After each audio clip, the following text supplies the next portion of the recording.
All right, everybody. So welcome to round 9 of the WPL 2023 season. This is the first week back after our 6-week break. So that'll be probably lead to some interesting reviews.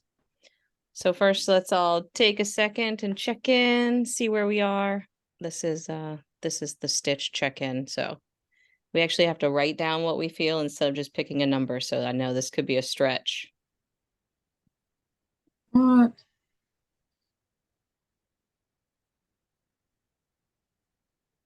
Just went blurry. Oh, did it? It could be my Yeah, and you were breaking up earlier too. For me, okay. Yeah, as were you, Bob, actually. weird. I'm not getting a notice that it's me, but All right, well, maybe I'll turn this off and see. we have a lot of tired people tonight, so that's good to know. Amelia's feeling funny, so maybe she should lead the whole meeting. You don't want that. They're my corny jokes, not actual funny. Okay. All right. Moving on. Only shout outs I could come up with this week were congratulations to Marty and Dan, who were at National Sevens this week. If anybody else has anything, you can shout it out now. Shout out to Amanda for also being at National Sevens. Oh yes, me putting the radios on people is very difficult. And I think I did a great job. So yeah, it was actually hard. There was a lot of complications, but it went well. Results from the week. Pretty exciting week. 29-26. New York over Life West. 35-33. All Blues over Colorado. And then Zons 44-0 over North Shore. And I think I heard that a lot of the North Shore players were at the National Sevens. So that's part of the reason they didn't have such a great showing this week. Standings haven't been updated, and I'm not smart enough to figure it out. So no standings. And let's go to advantage. Lindsay and Wendy had asked to go first today. So Lindsay, are you on? Yep, I'm here. Cool. Yeah, it was a interesting day. Much better weather than last time in Minneapolis. I kind of expected it to be more competitive than it was, though it did stay 0-0, I think, the first 30 minutes or so. So they had something. But then the Amazons just came in clobbered by the end. Not much offense by Chicago, really, and a lot of infringements by Chicago. Pretty much a different team than what I've seen from North Shore before. Yeah. Yeah, biggest infringements of the day. There were a good amount of tackler ones. There were even more offside. It only shows 3 there because I yellow carded the other 2, because it was repetitive. So it was actually 5 offside by North Shore. I think in terms of my performance, I would have liked to have had a firmer tone with them. I was happy with my progress with escalation in terms of identifying the trends. Like, I had the correct tackle number in my head, the correct offside number in my head. So I was really happy with that. And then I warned them at 3, carded it at the 4th. I think that was handled well in terms of process. I just think, had I been a bit faster to the breakdown and also firmer in my tone, I think I was shaking off a lot of rust, and my communication was kind of more like I was talking to myself than talking to them. And so I don't think my warning came off as I expect behavior change. I think it came off as a heads up. So when I carded them, their captain was like, yeah, you're getting carded. They knew. But I don't think they really we're understanding or hammering home, like, I expect behavior change, like we shouldn't get to the card. So definitely a work on there for me for that. And then the scrums, yeah, one of my things was working set piece to set piece. And I improved in that there were a ton of scrums in the first 15 minutes, and I had some trouble to begin with. I think I diagnosed appropriately. I fixed that problem, and yay, happy days. But then in the second half, when subs started coming in, I was not really looking at the front rows anymore because I just thought like, oh, I've solved the problem. And there was some like scrums popping up that I think I could have managed, penalized, and fixed that problem pretty easily had I been looking a little more at it. Awesome. Sounds good. Wendy, did you have anything to add? Just that I think, like Lindsay said, I think she's improving on all the right things. And I think there's just always things we can work on. But I think the key things that Lindsay wanted to work on, she did really well. Super. What are we reviewing tonight? I think we could start with the ones Wendy put in that were more of a bigger picture thing.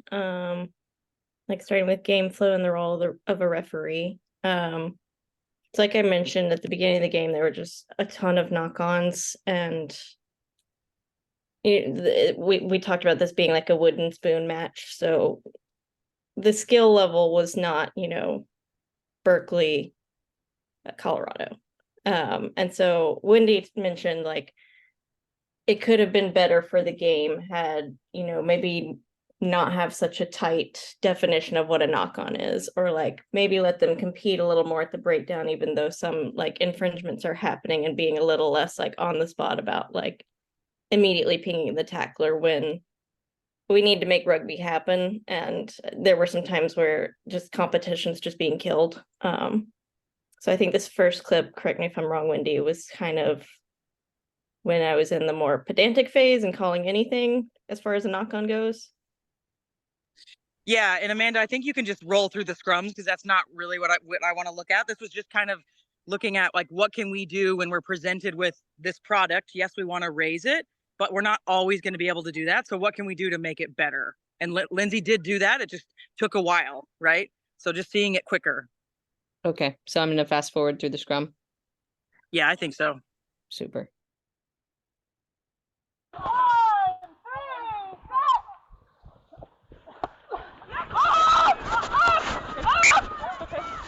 On by right. Let's go dive, Liz.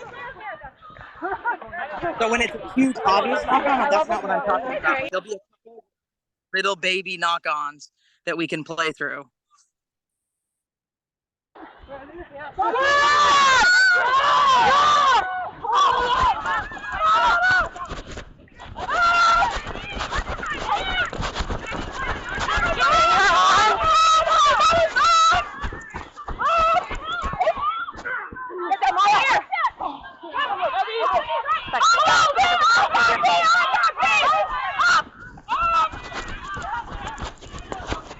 Scrum advantage. No advantage coming. Little knock on. Do you want me to keep going, or is that what we needed to see? Go a little bit more because I think it's a penalty. Go green, keep it up. Nice. You can roll through this, yeah. Yeah, okay.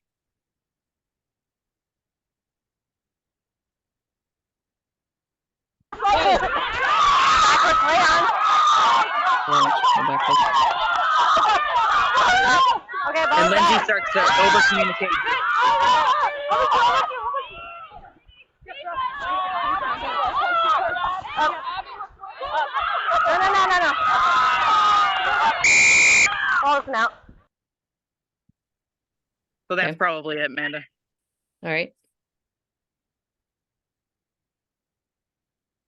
So ideally, we would have played through the one knock-on because it was kind of straight down, and maybe even backwards, depending on how you looked at it.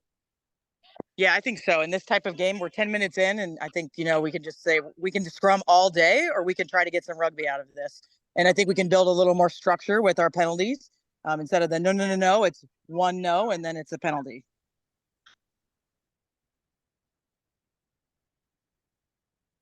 So then the next clip is like much better. You'll see a lot more continuity in game flow.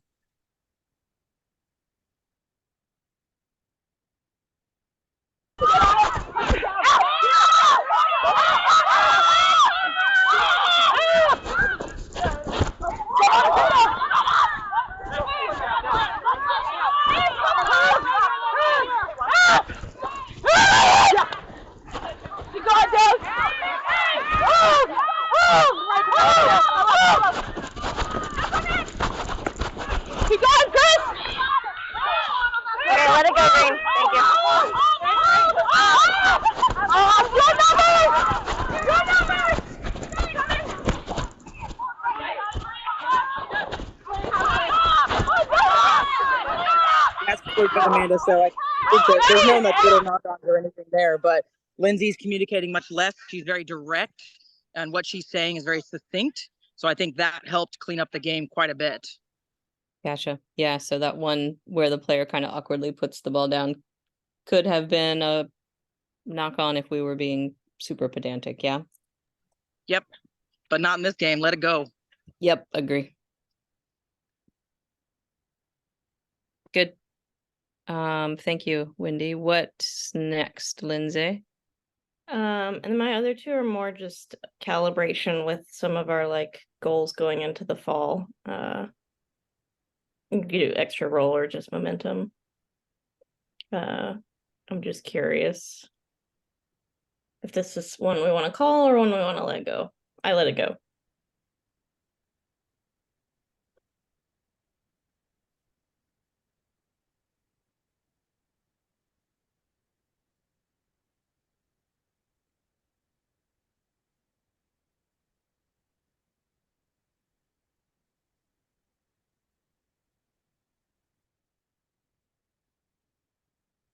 Anybody want to take it? Who has thoughts? That's a lot of zeros that Andrew put on, but I would agree it's play on.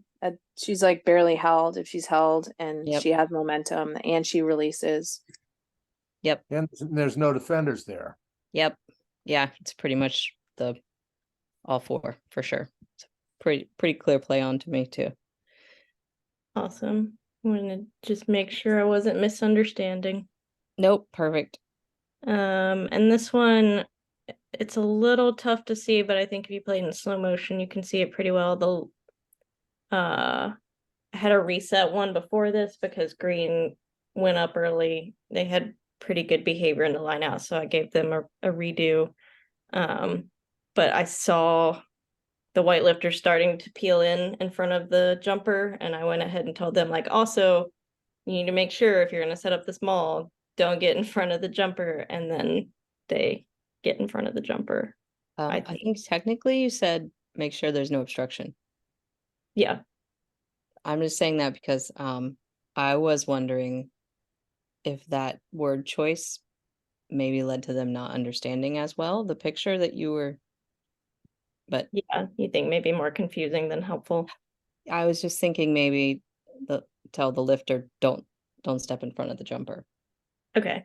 Or make sure the defense has access to the jumper. I'm not sure if anyone else has ideas about how to phrase that.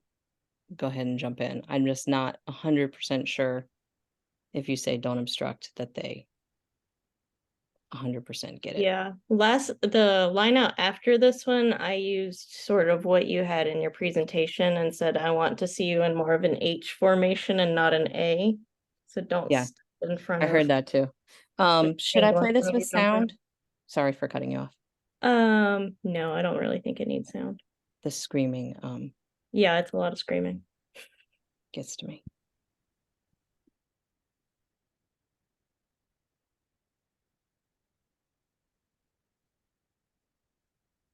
The back supporter goes right around, doesn't she? Yeah, she does. It's tough to see. No, it's not. Okay, if you say so.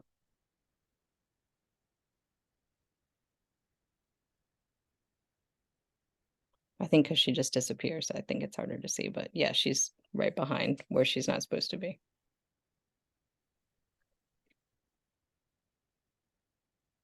Yeah, but that's why I was wondering if she didn't understand when Lindsay said don't obstruct, because she surely does it right after she's been told not to.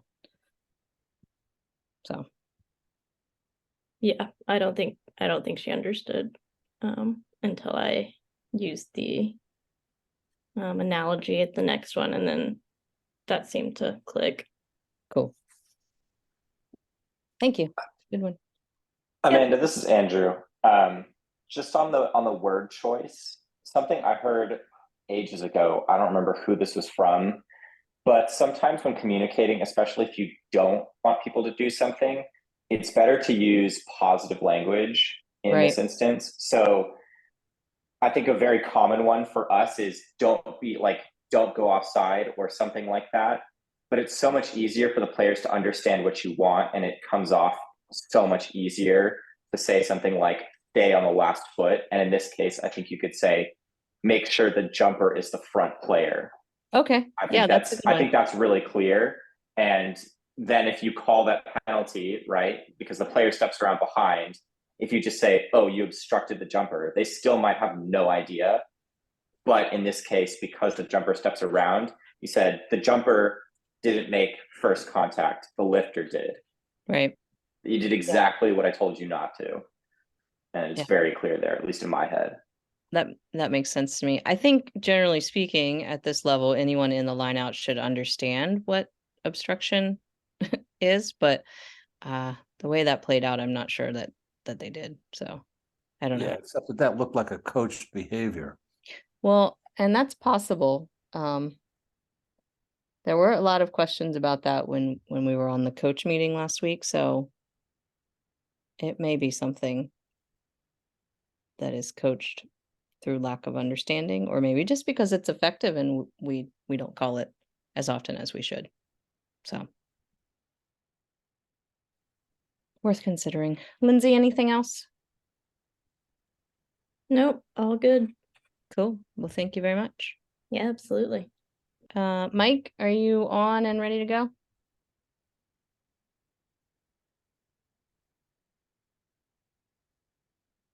No? Does anybody see him? Maybe we should, I'll send him a text. yeah, maybe we should text him.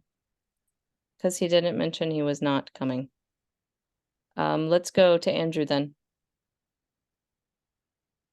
Awesome. Well, I had a phenomenally entertaining game. If anyone hasn't seen it or the result, it was Life West versus New York out on Treasure Island. A pretty good day on Treasure Island standards. Not terribly windy, not super warm either. So it's really kind of perfect conditions. I think for me going into the game, this is going to be a big challenge, especially coming right off of sevens. I think our last sevens weekend was about a week and a half ago. So just the transition between the two, timing, standards, etc., are not entirely different, but they aren't analogous either. And so I think going into the game, I personally wasn't 100% calibrated on a couple of things, and I think that shows.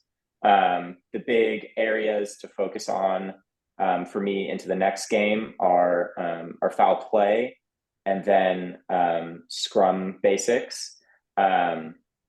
Despite the high tackle PK count, I think Bob and I both agreed that tackle actually went pretty well. I tried to implement the things that we talked about on the call on Thursday, especially around if players are out of the way and balls available, can we play through this? Do we really need a decision? And I think I did that pretty well, actually. There's definitely a couple instances in my head that I can remember from film and from the day itself where there were bodies on the ground, but they had moved out of the way, and we had ball available. Both teams had really great ruck speed all day. And I think space for the most part was pretty good as well. There was one or two offside, but for the most part, teams were able to play with the kind of speed that they wanted to, and they had the space to develop their attack. I think the one other item here is you'll see we had 25 scrums in the game.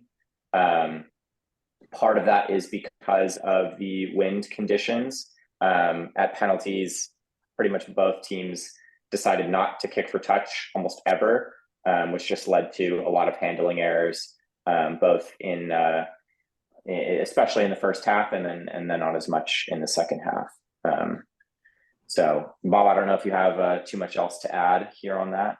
No, I agree. I think you really nailed it. I think you did a really good job of allowing continuity because he did that because I think he had a really good understanding of what was a material effect, right? If it affect play, he would address it. If it didn't affect, ball was available, we can have a clear, fair ball. He allowed it to continue, and I really like to see that.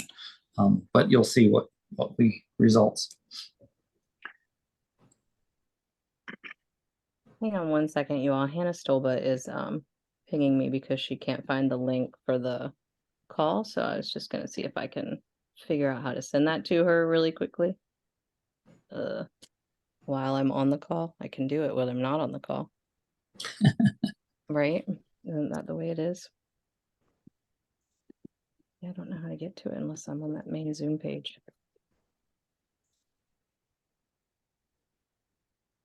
I have no idea if it'll stop the call if I try to do this either. Mm-hmm. Oh, here we go. Send her a link, and then she'll just come as one of us. She can come as Andrew. We There you could go. try that. Let's see. There we go. Sorry, I'm not the fastest in the world, but that got it done. And then Hannah will get on before we do her thing, so that'll be good. All right. Excellent. Sorry for the interruption.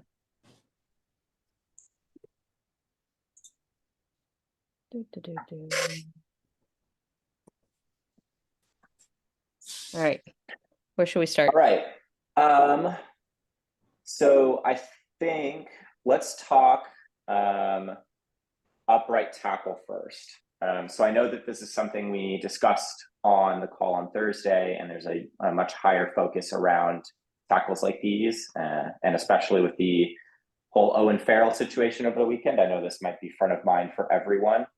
So just as a little bit of context, in this game particularly, and I think now that I'm thinking back to other games, number 3 for Life West hates to put effort in to make good tackles and loves to be standing in place and just swallow people, because the player is significantly larger than most of the other props. And so there's just really a lack of effort. And there was a few different times in the game that Bob and I identified an upright tackle with an upright ball carrier as well, where likely it would be minimum yellow card. And so I think for me, the disconnect that I have is in between how do we really identify on the day in one go, is this more than a yellow card? And should we just be like as harsh as is sellable on tackles like this, given how much we want to get these out of the game? So go ahead and play the clip, Amanda.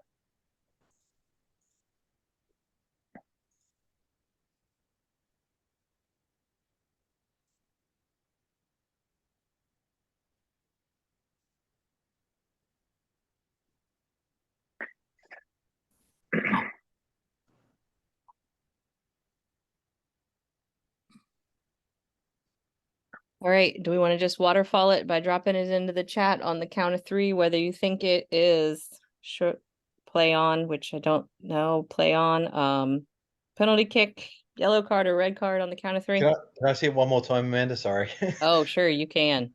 Thank you. Remember, Andrew only got to see it once. I'll even show it to you again in slow motion.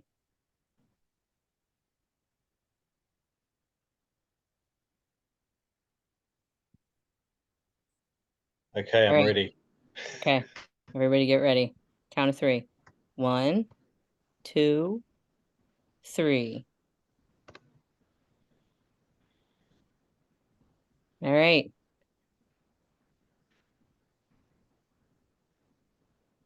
Fair number of yellows. Yeah. Couple reds, 1 PK. So we're all happy yellow carding that. That's all within 1 tick of yellow. So what's the thought process? Does anyone want to help us with that? Yeah, I'm So interested to hear from the yellow card people what the explanation for that is. I'm seeing head contact mitigated by a change in direction. Yeah. yeah, you see the force, and then if it was instant head-to-head contact, the head would have went forward instead of inward, so the head goes inward. So but it's still huge force. So you think the direct point of contact was not the head? Is that what you're saying, Bob? It starts Shoulder. with the shoulder and it jerks the head, right? It jerks Yeah. the head forward. But it's just so, I cringe every time I see this. So stop playing it. I'm fascinated by it. I have to keep I watching am it. too, and unfortunately, this is not the only one. So, but I am curious to see the differences between the people who think it's yellow and people who think it's red, especially the ones who think it's red. So I think it's red because I think it is head contact, and I think it is like straight onto her head. Tackler was always upright. She made no attempt to bend at the waist at all. It was reckless. Yep. I do think it's foul play from the very Yeah. beginning, right? I agree. No attempt to get low, and that's what World Rugby wants us focused on. I sent this one to citing and the match commissioner this afternoon. This one and the other one, which I think the other one was actually worse. Yeah, agree. But I sent them both and said, can we just ask this player and the coaches, remind them that we need to have them bent at the waist when they tackle. So. Yeah. And so I guess my question for the group is, and maybe this is more just for you, Amanda, is like moving forward, how do we see these once, should we just treat all upright tackles as a minimum yellow card, especially if the ball carrier's upright as well? Or I mean, I don't think so. I think you have to use the head contact protocol, right? So however that falls out for us with this one, has head contact occurred? Yes. Was there foul play? Yes. What's the degree of danger? And this is your sticking point with this one. Is that a low degree of danger? I mean, I don't really think so. Because of the way the head whips, despite the fact that the first point of contact is the shoulder, there's pretty forceful head contact there, in my opinion. Peter says he might mitigate down because of a change in direction. Yeah, I was mitigating down from red. Oh, you're mitigating. Yes. Okay. So you're still ending up at yellow. Yeah, absolutely. Okay. Yeah. For me, I would say first point of contact was the shoulder. And so I think I end up at yellow card. But I would have no problem with anyone ending up at red card. And if you went with the penalty kick, you're still within one tick of where I think we probably need to be with that. So yeah. 100%. Andrew, did you see it on the day? I said this in my review. I was recognizing that the player was upright, and for whatever reason, it was just not registering in my head that this needed to be more. So maybe it's, like I said, it's a calibration issue. I need to be looking in a different area, probably shoulders up at this point when I recognize that the player's coming in upright. So did you penalize, or was it a nothing for you? No, I played through it. Okay. I think I penalized maybe one of them. I mean, you had a very different angle than what we're having now, so I would assume it probably looked pretty different for you. yeah, you are on the other side of the swinging arm, I think. Yeah. I find I'm still having trouble picking up on the upright tackles as being dangerous. I'm just not calibrated right yet. Did you have ARs you could trust with that sort of thing? With foul play, no. But with other items on the field, yes. I wouldn't trust either of my ARs with foul play on something like this. Yeah, this was about, I think, is this the one at 42 minutes, Andrew? Somewhere around there. But it's like right near the end of the first half. Right. There were two incidents early in the game, like one at 1 minute, one at 9 minutes coming in high. Not at this level, but again, it's just something that I guess it's the recognition and know. But I think, I agree with Amanda. It's changing your way of thinking, because that whole coming in high, okay, that's a new adjustment that I think we just referees need to be aware that this is the result, can be the result. There's a higher probability of this type of result, I think. Yeah, agreed. So this second clip, is on sort of scrum management. We had some difficulty throughout both the first and the second half, but this one's not focused on like a fully scrum outcome, but this is more setup. And I'm curious how other people in this situation would manage the front row. I'll direct your attention to New York. They brought in one new prop, and that seemed to throw off every bit of timing and group cohesion that they had for the first, like, probably 3 scrums of the second half. So just give this a go, Amanda.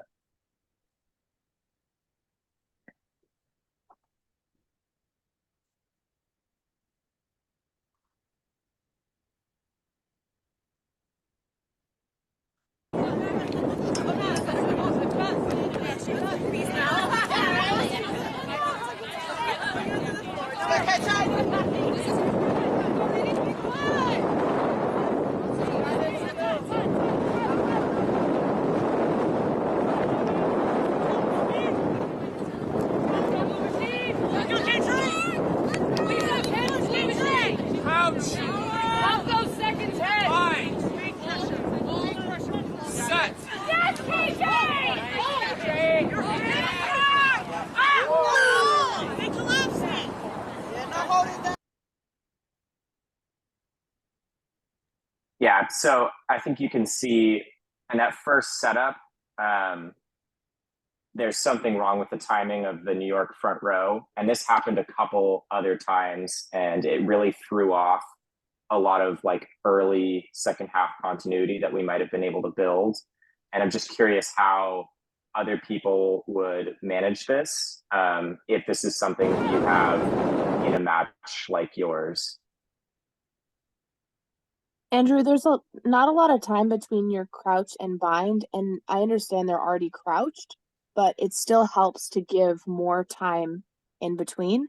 So I think maybe slowing down the call anytime you're having issues will be helpful. I appreciate that. I think that that's just a timing in the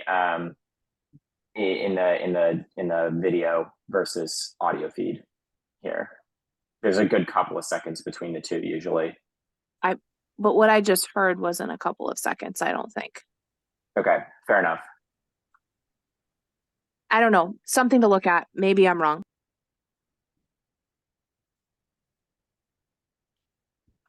Hey, this is Jenny. One thing that stuck out to me is when the New York hooker readjusts for a second time, the blue front row is already in a crouch position, and they've been in that crouch position for a really long time. So that if that white hooker is going to stand up and like readjust and like the whole process, maybe you could call that up and give blue a little bit of a break, and that might lead to a little bit more stability. That's a good point. I didn't notice that immediately. That's a good point.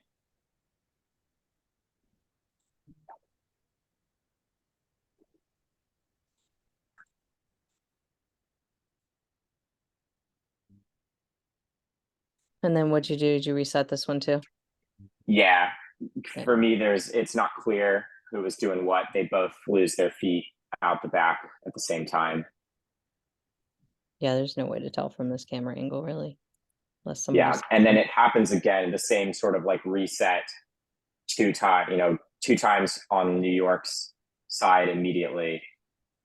Like they have to stand up before the engagement. And so that's really what I'm looking at. Like at what point is it just free kick, you're time wasting? Like you're good at this. You've been doing this for forever. Figure yourselves out. Well, I mean, I think you have to work with them as much as you can. Yeah.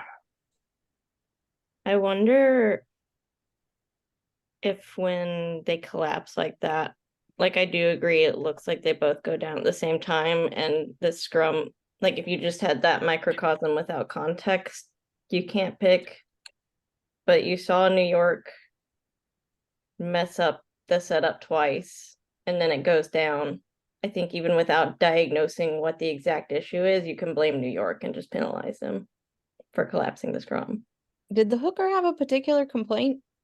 Was there space for her? Like, what was she not engaging for? I genuinely, like, I couldn't tell you. And I asked after the game, and she just said it was like new prop in or new locks at half or something, and there was just a disconnect in like timing. And I asked Tiff the same question, and she didn't have a real answer either. Yeah, Andrew, something I do in those situations is if they stand up like that, obviously you get resets, you reset the scrum. If they keep doing it, I just usually say something along the lines of, if you stand up again, I'm going to free kick you. You know, so it's a tool you can use, a free kick, right? It's not a penalty. But because sometimes they'll do it, they're tired, they want to stand up, they want to reset, you know, which is slows the game down. So just if it becomes a problem, you've always got that free kick. Yeah, fair enough. That was what I ended up saying, probably two and a half scrums down the line. But I think it should have been quicker. Is the conclusion I arrived at. Yeah, I think the second time she pulls out right there, you deliver that message. Yeah. Okay. And then the last one, cynical play. I recognized this on the day that I should have given this a yellow card, and I talked myself out of it, as we're all want to do. But I think this is just a good reminder to everybody going into this weekend that these are the kinds of things that we should nail here, and it shouldn't be an advantage play. I think this should just be give the penalty, give the yellow card, move on.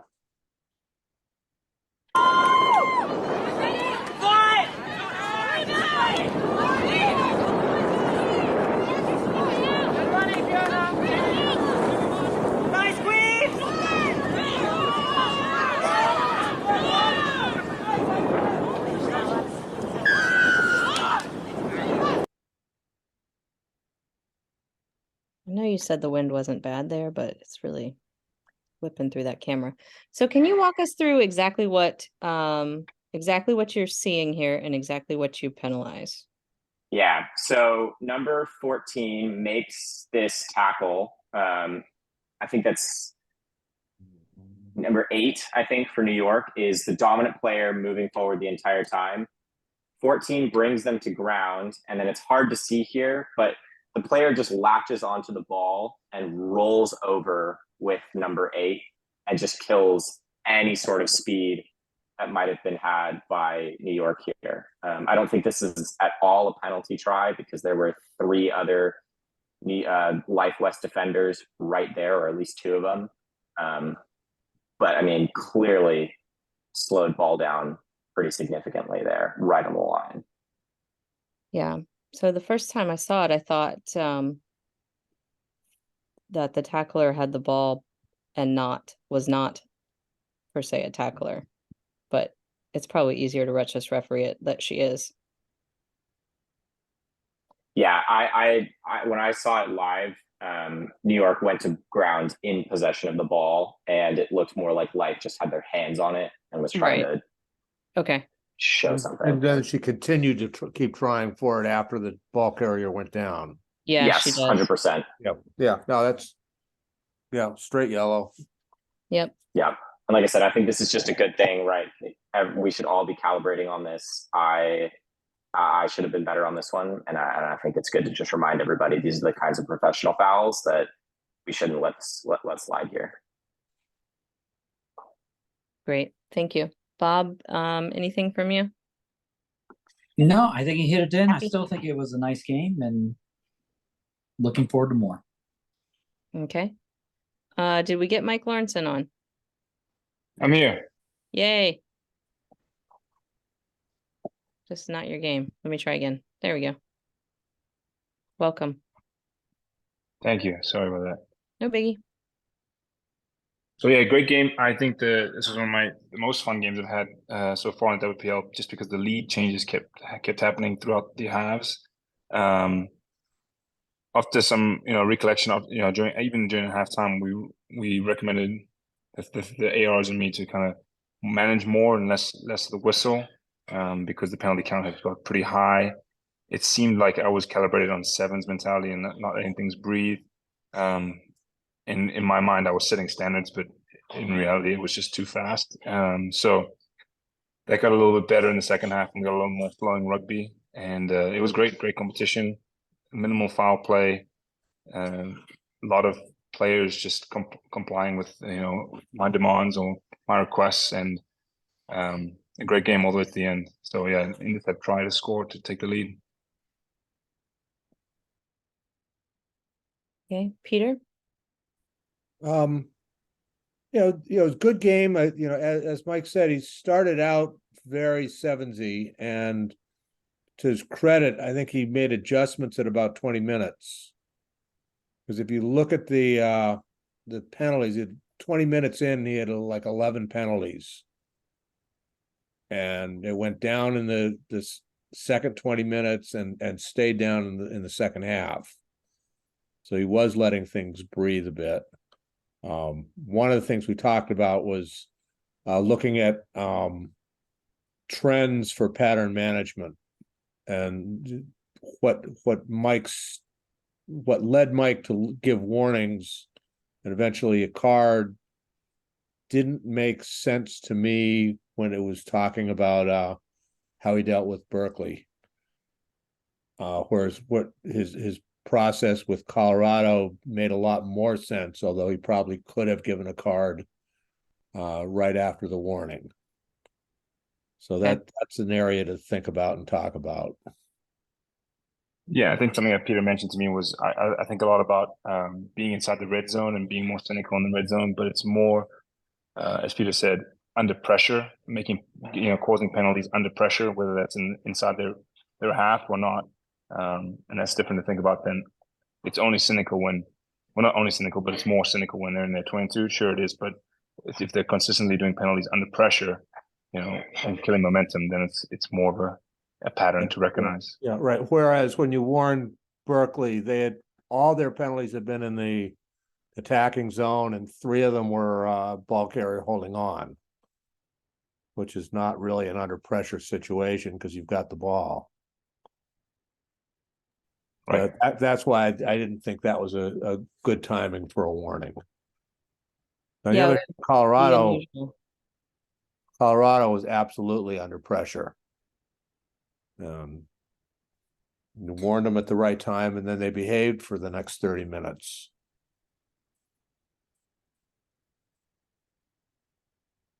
Perfect.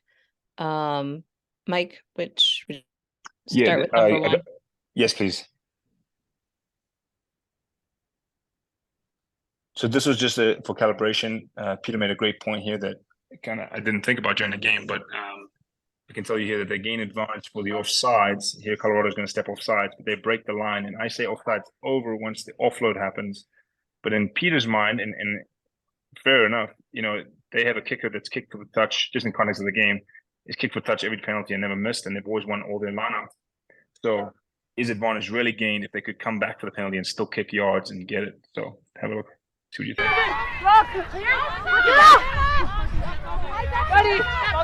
Playing advantage of sides. Advantage over!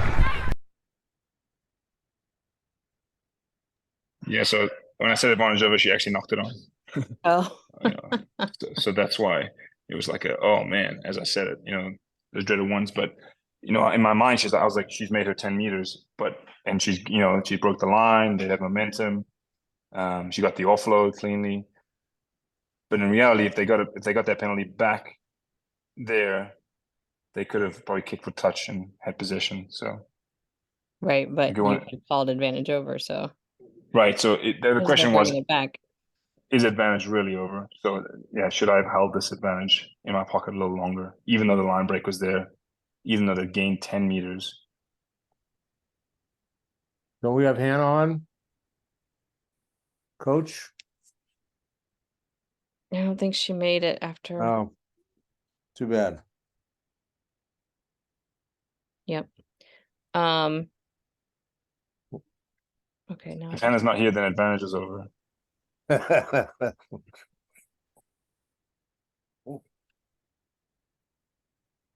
Is there anybody who would not have called this advantage over?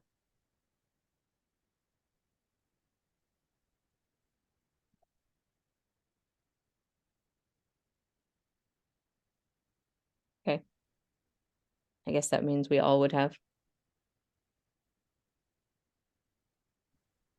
It's Just a something ball. to think about. This kicker Yep. from All Blues also has not missed a kick yet, and she's hit one from the corner. So, I know she's not kicking it from the 50, but just another thing to think about, just to add into your his advantage over for them specifically. Thought that was pretty interesting. Okay. Next. Just one comment, maybe just wait until the pass actually goes to hands. I think the spot on the field's right. The timing is great. And if the player catches the ball 100%, and then if they don't, you could just go right back. I probably wouldn't have on the day, but I see Peter's point here. Yeah, totally. Yeah, they gained 20 meters, but is that, with a good kicker, is that enough? Good kicker and a good line out, is that enough? This one was possible obstruction or playing the man without the ball. I called it as play on.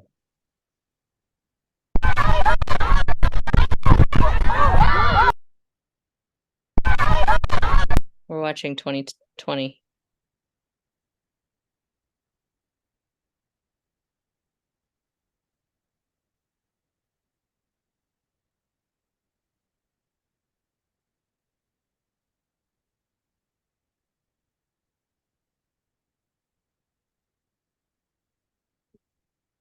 I didn't realize when I watched this before that 18 took those side steps and wasn't just standing still.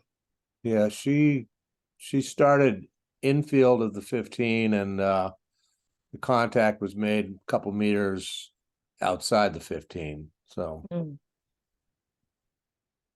This is Yeah, Jenny. just- Do you think that they're trying to do that, or do you think that they're just trying to get into a support position? Because they never look back at Gold coming on and changing their line. They're just sort of scooting. Does intent matter with obstruction? no. It's just another question. I mean, I don't. Just to add some context, this is not the first time there have been thoughts of obstruction on a kick ahead by Gold. Getting in the way of running lines.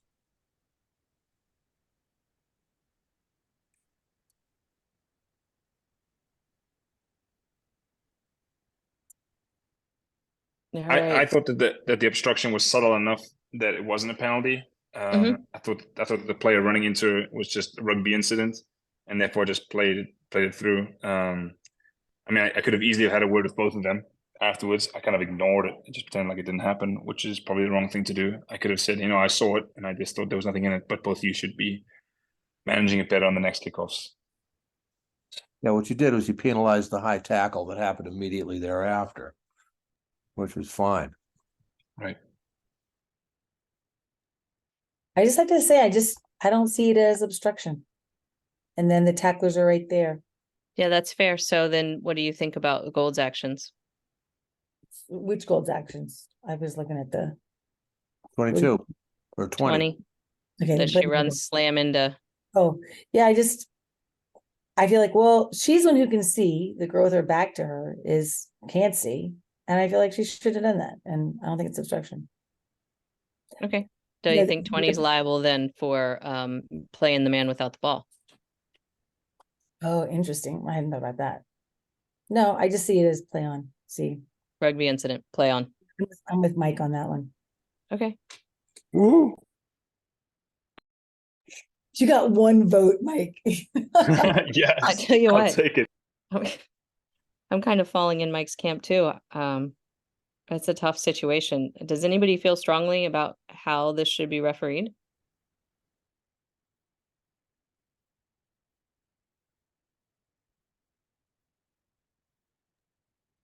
Hey, this is Marty. Yeah, I think if the red player clearly changes lanes or clearly gets in the way of Gold 20, then it's something that we have to deal with. But this one, it's slow motion sidesteps, little hops. So I don't think I would have had the courage to penalize that in the moment. Whether or not it is susceptible for penalty now is a different question. And then the actions of Gold 20? Yeah, I still think that red is getting in the way of gold's committed running line there. Yeah, gold's tracking straight to where the ball's landing. Colorado cited this. Or they sent it to citing. They felt very strongly that this was foul play by gold 20. Not just any foul play, they thought red card if they're going to cite it. Well, even a CCW is worth it. So, yeah.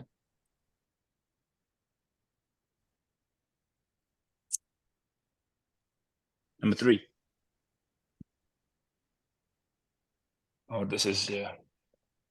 I wanted to just see what your guys' thoughts are on this one. So it's a penalty kick and a goal by Maroon here. And you can see the wing does chase up, in case you're wondering.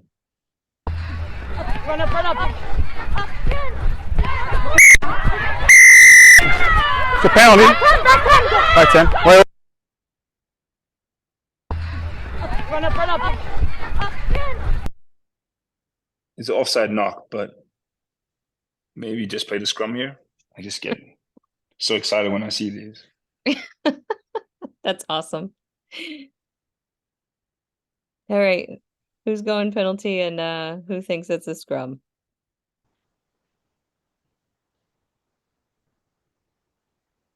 Okay, I'm gonna make you waterfall. Count of 3. Penalty kick or scrum. Ready? 1, 2, 3.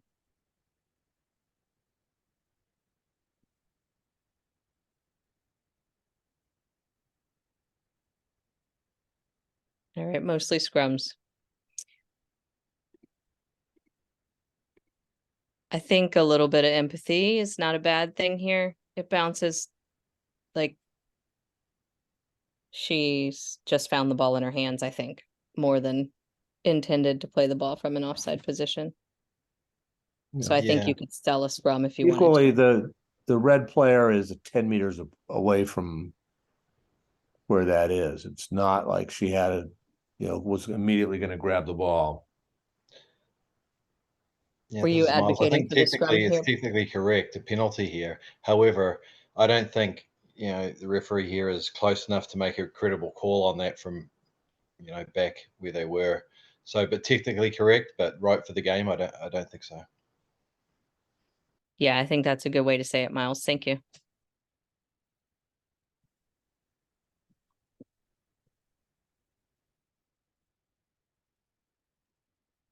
Okay, number 4. We are running up against time.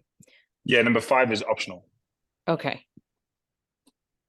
So what are we looking at here?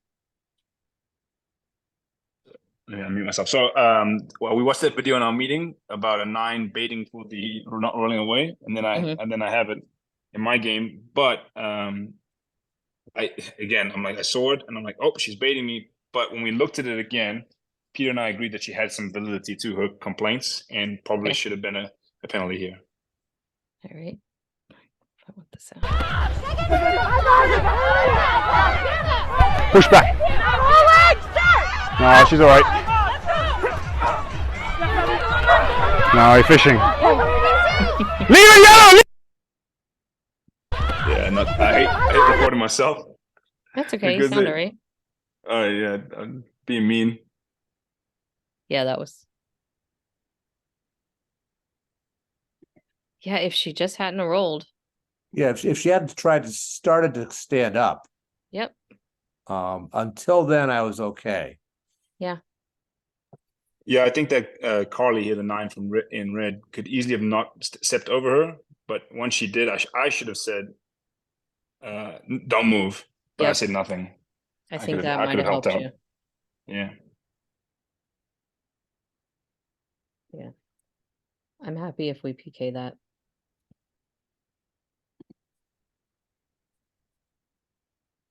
And Carly knows not to ask for it too, so baiting is fair. That's what she apologized for it too. Yeah. Hey, same games, never ends. All right, 9:57. So we're gonna skip your last one if you don't mind. Totally fine. And we will wrap up real quick here. Maybe. Yep.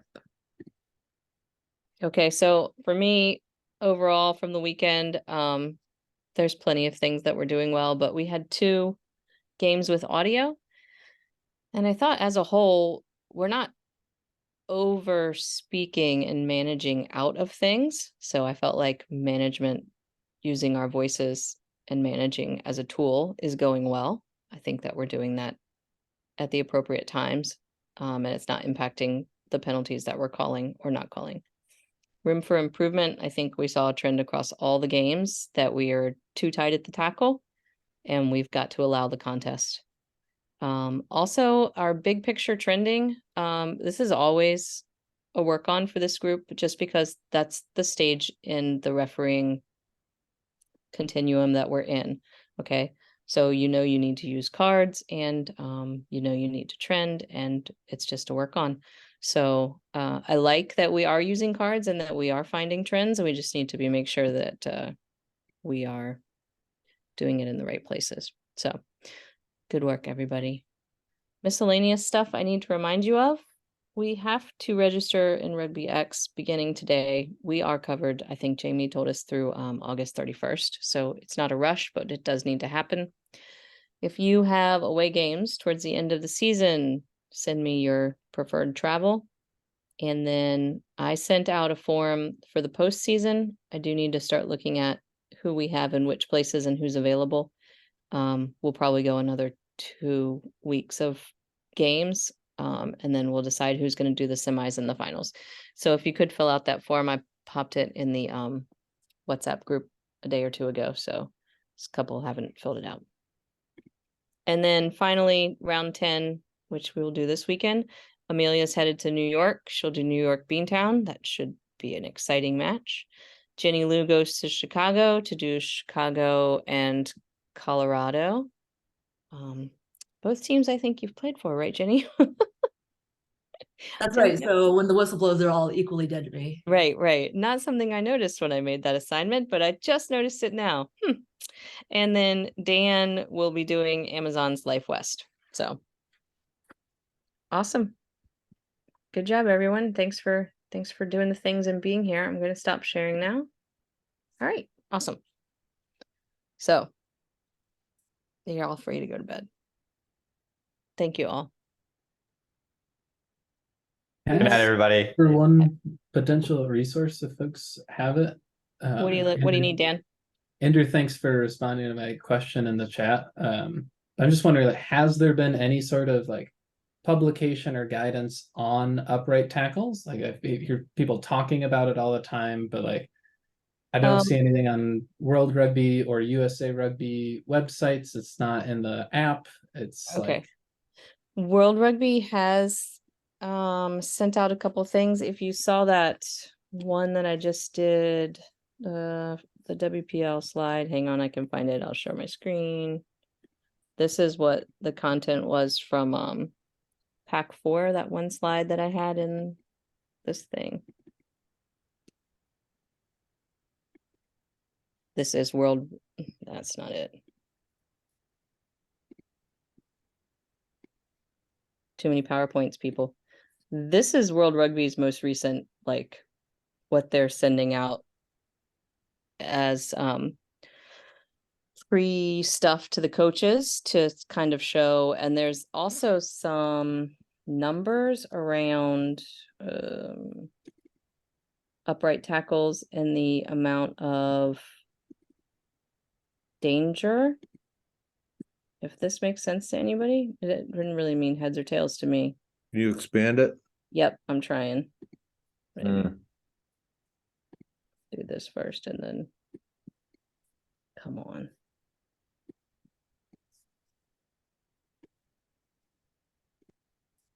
So this is injury rates. The risk is highest when both the tackler and ball carrier are upright. So when we have both upright, but see, this chart just didn't make logical sense to me. Can anyone else make heads or tails out of those numbers?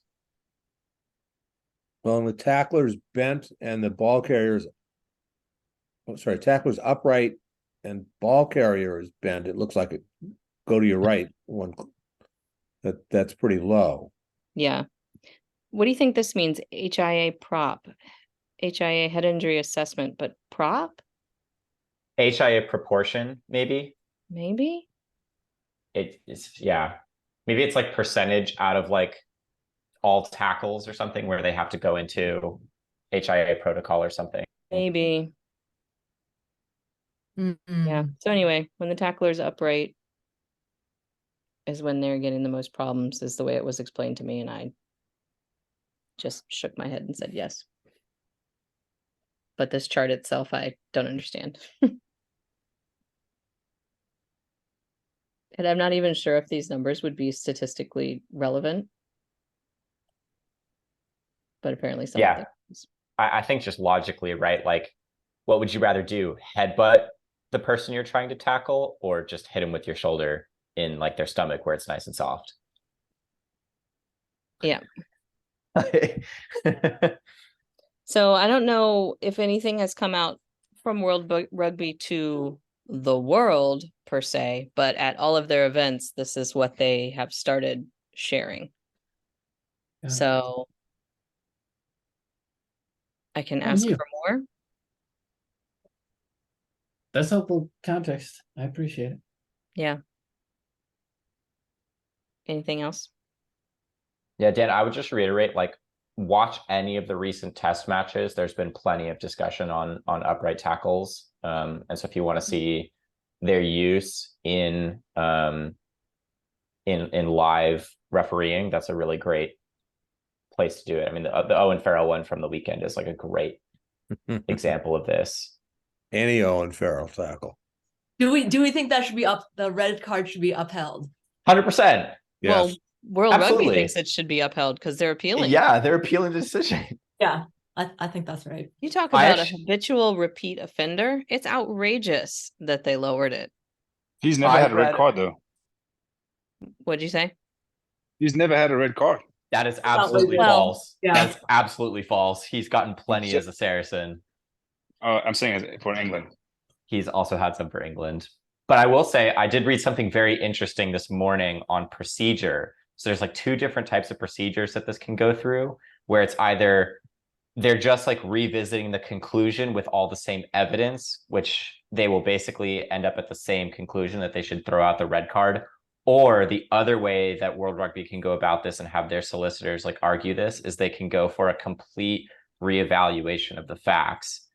And I don't know if it's been like confirmed which way they're going about it yet, but I read probably like a 8 or 10 paragraph long like essay by a guy who's a King's councilman in England talking about like British common law and all this stuff. It was very interesting. Has this happened before? I don't know. I've never seen World Rugby appeal something. Well, it doesn't look good if it does or if it hasn't happened before either. So Yeah. It also doesn't look good that they waited until after social media blew up before they appealed. Yeah. Yeah, I think TJ Perinara had a really good point on this too, because there was a guy for Tonga who just got a 5-week ban for a dump tackle, which rightly so, he should get a lengthy ban for that tackle. But him getting a 5-week ban and missing the World Cup versus Owen Farrell with nothing for this and that guy, Tonga guy, had no history of discipline versus Owen Farrell. It's just insane. Just totally crazy. Shoulder boy. Anyway, very interesting. Yeah. Okay, I'm going to bed. Love Good you night, all. y'all. Night. happy Thursday. Night.